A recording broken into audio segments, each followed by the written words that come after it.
जय हिंद, जय भारत, जय छत्तीसगढ़। स्वागत है आप सभी का एजुकेशन हब में। पिछली कक्षाओं में हमने वैदिक काल के बारे में पूरी जानकारी देख ली थी। आज से हम लोग धार्मिक आंदोलनों के बारे में पढ़ने वाले हैं। धार्मिक आंदोलन आखिर हुआ क्यों और क्यों अलग अलग संप्रदायों का उदय हुआ और क्यों इनकी आवश्यकताएं पड़ी, क्या ऐसी परिस्थितियां थी, इनके बारे में सबसे पहले देखते हैं। तो देखिए, छठवीं शताब्दी ईसा पूर्व, यानी कि ईसा मसीह जी के जो जन्म हुआ था उससे 600 वर्षों पूर्व जो है उस समय भारत में कुल 72 संप्रदायों का उदय हुआ था। इनमें सबसे प्रमुख थे बौद्ध एवं जैन धर्म। इसके अलावा जो है कापालिक हो गया, आजीवक संप्रदाय हो गया, ठीक है, शैव धर्म हो गया, शिव जी को मानने वाले, वैष्णव धर्म हो गया जो कि विष्णु भगवान को मानने वाले होते हैं, और शाक्त हो गया। ये सब जो हैं उस समय के जो प्रमुख संप्रदाय हुए वो हैं, ठीक है। इसके अलावा जो देखिए के जो बहुत सारे विदेशों में भाई बहुत सारे धर्म सुधारक हुए, जैसे कि चीन में कन्फ्यूशियस हुए, ईरान में जोरोथ्रस्ट हुए, यूनान में हुए परमानाइट्स। ये सब विभिन्न प्रकार के अलग अलग समयों में, मतलब 6वीं शताब्दी के आसपास के ही समय में बहुत सारे समाज सुधारक इस समय हुए थे, ठीक है। तो देखिए, समाज सुधार की आखिर आवश्यकता क्यों पड़ी थी, इसके कारण, उद्भव के कारण। तो देखिए, पहला था इसमें जटिलता, ठीक है। जटिलता इसलिए था क्योंकि जो वैदिक काल के जो यज्ञ वगैरह थे वह काफ़ी जटिल हो गए थे, ठीक है। इसमें जटिलता का प्रमुख कारण यह था कि पुरोहित की सहायता के बिना यह संपन्न नहीं हो सकते थे, और इससे ये हुआ था कि पुरोहितों की स्वेच्छाचारिता बढ़ गई थी। वो अपने हिसाब से ही सारी चीज़ों को करवाना चाहते थे, और एक बार पुरोहित जी हट देना ही हम नहीं जाएंगे वाला, तो फिर उसको मनाना भी पड़ता था। तो इन सब कारणों के वजह से ही फिर पुरोहितों के प्रति जो जन थे, लोग थे, उनमें रोष भी पैदा हो चुका था, ठीक है। अगला कारण यहाँ पर था जड़ता, ठीक है। तो समाज जो है वह विभिन्न प्रकार के वर्गों में बटा हुआ था, जिसमें ब्राह्मण और क्षत्रिय को ऊंचा समझा जाता था, शूद्र को नीचा समझा जाता था, महिलाओं को भी स्थान बहुत ही दयनीय था, महिलाओं का भी स्थान, ठीक है। तो इस सभी कारणों के वजह से जो था लोगों में सामाजिक जो जड़ताएँ थी वो काफ़ी फैली हुई थी, ठीक है। और इसमें ब्राह्मण क्षत्रिय लोगों को काफ़ी विशेषाधिकार में प्राप्त था। कर्म कांड देखते हैं। कर्म कांड जो है वो काफ़ी अधिक बढ़ गए थे, क्योंकि देखिए वैदिक काल में जो यज्ञ वगैरह होते थे उनमें अंधविश्वास बढ़ गया था। कर्म कांड काफ़ी बढ़ गए हुए थे, ये काफ़ी खर्चीले यज्ञ हो गए थे, और पुरोहित जो है, ब्राह्मण जो है, वो अपना जेब भरने के लिए उस समय अनेक कार्य करवाते थे। आज भी देखेंगे तो बहुत सारे ब्राह्मण जो हैं वो यज्ञ के नाम पर, हवन के नाम पर कथा वगैरह ही करवाएंगे, या फिर भागवत वगैरह, तो उसके नाम पर काफ़ी ज़्यादा लूटने वाले हो गए हैं। शादी में अगर ब्राह्मण बुलाए तो 5,000 10,000 के बिना नहीं आएंगे, इससे कम दोगे तो आएंगे नहीं। 15,000 20,000 तो ये वाला कहानी चलता है आजकल, इसलिए, ठीक है। और अगला देखते हैं रूढ़िवाद। तो वैदिक काल में जो है रूढ़िवाद जो है काफ़ी बढ़ गया था, अंधविश्वास भी काफ़ी बढ़ गया था। वही एक कारण है कि ब्राह्मण जो है अपने हिसाब से सारी चीज़ों को करवाते थे, और वो कह दिए वही सब सही है, ऐसा तो होगा नहीं। इसी वजह से रूढ़िवाद भी काफ़ी बढ़ गया था, ठीक है। भाषागत जटिलता थी, ठीक है। तो ये सबसे बड़ा कारण भी था, क्योंकि भाषागत जटिलता, जो ब्राह्मण वगैरह थे या फिर वैदिक काल की जो भाषा थी वह तो संस्कृत थी। संस्कृत भाषा सभी को आती नहीं थी, जटिल था संस्कृत भाषा। आज भी हिंदी सब लोग बोलते हैं, लेकिन संस्कृत तो बहुत ही कम लोग बोलते हैं। मध्य प्रदेश में एक जगह है, एक गाँव है जहाँ सब संस्कृत बोलते हैं, ये यूनिक है। तो बौद्ध और जैन धर्म में क्या किया गया, जो क्षेत्रीय भाषा थे उन क्षेत्रीय भाषाओं के आधार पर, उनके हिसाब से फिर उन्होंने अपना धर्म का प्रचार प्रसार किया। इस वजह से बौद्ध धर्म, जैन धर्म जो है वो काफ़ी आगे बढ़े थे, मतलब तेज़ी से आगे बढ़े थे उस समय। तो ये कुछ कारण थे जिसके कारण वैदिक जो सभ्यताएं थी, वैदिक धर्म जो था वह धीरे धीरे दबता गया, और 6वीं शताब्दी के आसपास बहुत सारे नए नए धर्म फिर उदित होते गए। कर्मकांड वगैरह पर विश्वास, मूर्ति पूजा वगैरह, फिर ये सब जो थे इन सबको बंद कराया गया, ठीक है। तो देखते हैं आज हम लोग जैन धर्म के बारे में।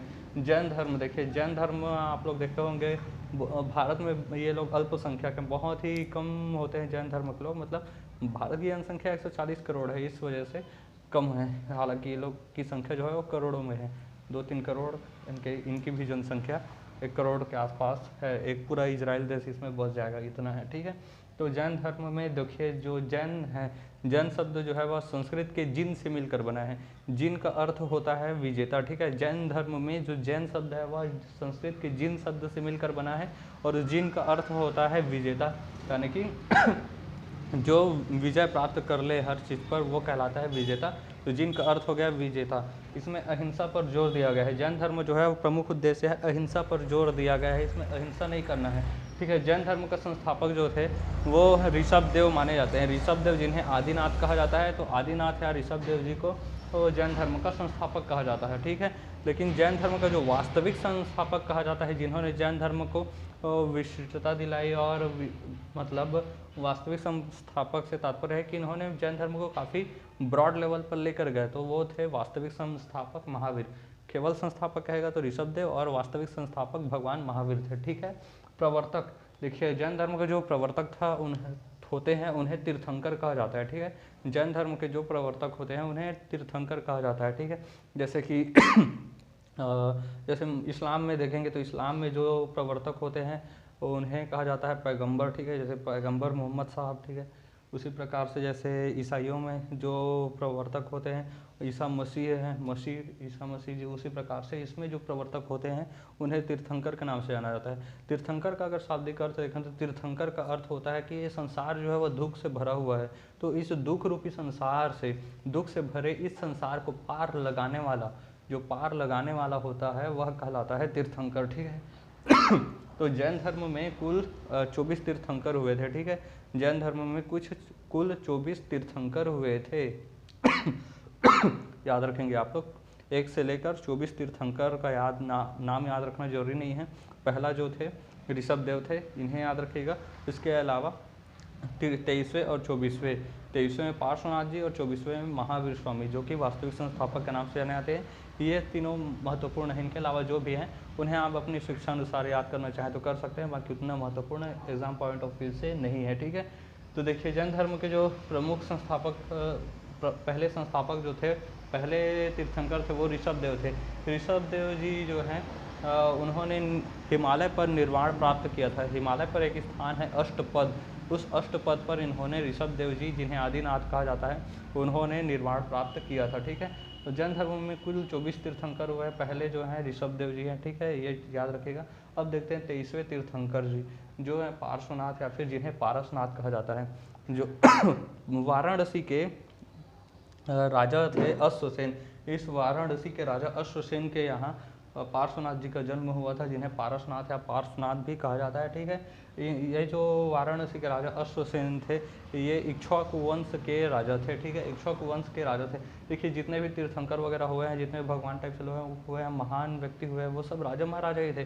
भगवान कृष्ण को देखिए, राम को देखिए, भगवान गौतम बुद्ध को देखिए, इनको भी देख लीजिए। महावीर स्वामी भी राजा के ही पुत्र थे, राजा थे, समझ लीजिए, ये भी खुद राजा के पुत्र ही थे, पार्श्वनाथ जी। तो जितने भी राजा वगैरह हुए हैं वो संसारिक आडंबर से जब ये थक गए तो भगवान राम जी को देखिए वन वन भटकना पड़ा, राजा थे। कृष्ण भगवान को इतना कष्ट झेलना पड़ा, बचपन उनका कहाँ कहाँ बीता, गोबर और गायों के बीच बीता, ठीक है। हालांकि काफ़ी अच्छा और अद्भुत था कृष्ण जी इस वंडर, ठीक है, उन्हें डिफाइन नहीं किया जा सकता ईज और आर में, ठीक है। तो देखिए बहुत सारे जो गौतम बुद्ध भी थे, वो भी संसार से जो है, जब उन्हें केवल महल में ही रखा जाता तो उन्हें सांसारिक चीज़ों का ज्ञान नहीं था, लेकिन जैसे वो महल के बाहर गए उन्हें सभी चीज़ों का ज्ञान होता गया, ठीक है। दुख से वे परिचित होते गए, मृत्यु, जड़ता, जो वृद्धावस्था, इन सब से वो परिचित हुए और काफ़ी फिर उनका हृदय जो है द्रवित हो गया और वो फिर हृदय परिवर्तन हो गया, उनका HP हो गया।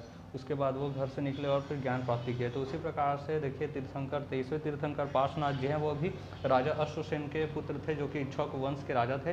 फिर पार्श्वनाथ जी जो है उन्हें सम्मेद शिखर, झारखंड पर एक पहाड़ी है सम्मेद पहाड़ी, उस सम्मेद शिखर पर इन्होंने ज्ञान की प्राप्ति की और पारसनाथ जी के नाम पर ही आज वह सम्मेद शिखर पार्श्वनाथ के नाम से या फिर पारसनाथ की चोटी, पार्श्वनाथ की पहाड़ी के नाम से जाना जाता है, ठीक है। अभी काफ़ी चर्चाओं में भी रहा है पारसनाथ की पहाड़ी, क्योंकि यहाँ जो अन्य धर्म के लोग या फिर जो असामाजिक तत्व थे वो जाकर इस पवित्र स्थल को मतलब अपवित्र कर रहे थे, मतलब अपनी कोई शराब पीकर, कोई कुछ और भी नशीले पदार्थों का सेवन करके वहाँ चला जाता था। तो इस प्रकार से इसे पर्यटन स्थल के रूप में एकदम मतलब वेस्ट करने की कोशिश की जा रही थी। तो इस काफ़ी चर्चाओं में रहा है पारसनाथ की पहाड़ी। पारसनाथ जी जो है उन्होंने चतुरायण धर्म दिया था, ठीक है। इन्होंने 4 बातें कही थी। पहला बात था कि झूठ नहीं बोलना है, नॉन लाइंग यानी कि हमेशा सत्य बोलना है। दूसरा है धन का संग्रह नहीं करना है, ठीक है, मतलब नॉन पोसेसन यानी कि क्या करना है, अपरिग्रह करना है, ठीक है। तीसरा है चोरी नहीं करना है, नॉन स्टीलिंग यानी कि अस्तेय, और चौथा होता है हिंसा न करना, नॉन इंजरी यानी कि अहिंसा, ठीक है। तो 4 चीज़ें इन्होंने दी है। देखिए आप लोग जब आप लोगों का हार्मोन चेंज होता है इस उम्र में, 20 से 25 साल की उम्र में, 18-20 साल से, हालांकि 15 से 20 के में स्टार्ट हो ही जाता है। तो आप लोग जब पहले पहले प्यार में पड़ने लगते हैं तो सबसे पहले आप क्या करते हैं, किसी को देखकर प्यार होता है तो आप अपने दोस्तों से छुपाते हैं, उनसे झूठ बोलते हैं उनके लिए कि अभी प्यार नहीं हुआ है ये सब, ठीक है। तो क्या करते हैं, इसके लिए आप लोग झूठ बोले, ठीक है। दूसरा है धन संग्रह न करने की बात की है, लेकिन आप लोग अपने वाली को गिफ्ट देने के लिए धन का भी संग्रह करने लग जाते हैं, ठीक है। वैलेंटाइन डे अभी अभी गुजरा है, महीने 1.5 महीने पहले, तो उन्हें गिफ्ट देने के लिए धन का संग्रह भी आप लोग करने लग जाते हैं, जबकि इसमें कहा गया है नहीं करना है, ठीक है। चोरी ना करना, अब आप तो हैं विशुद्ध बेरोजगार हैं, आपके पास धन कहाँ से आएगा, तो आप लोग करने लगेंगे फिर चोरी करेंगे गिफ्ट के लिए, अपने वाले को गिफ्ट जो देना है, ठीक है। तो ये चोरी करेंगे तो इससे क्या होगा, हिंसा होगा, जबकि इसमें कहा गया है कि हिंसा नहीं करना है, ठीक है।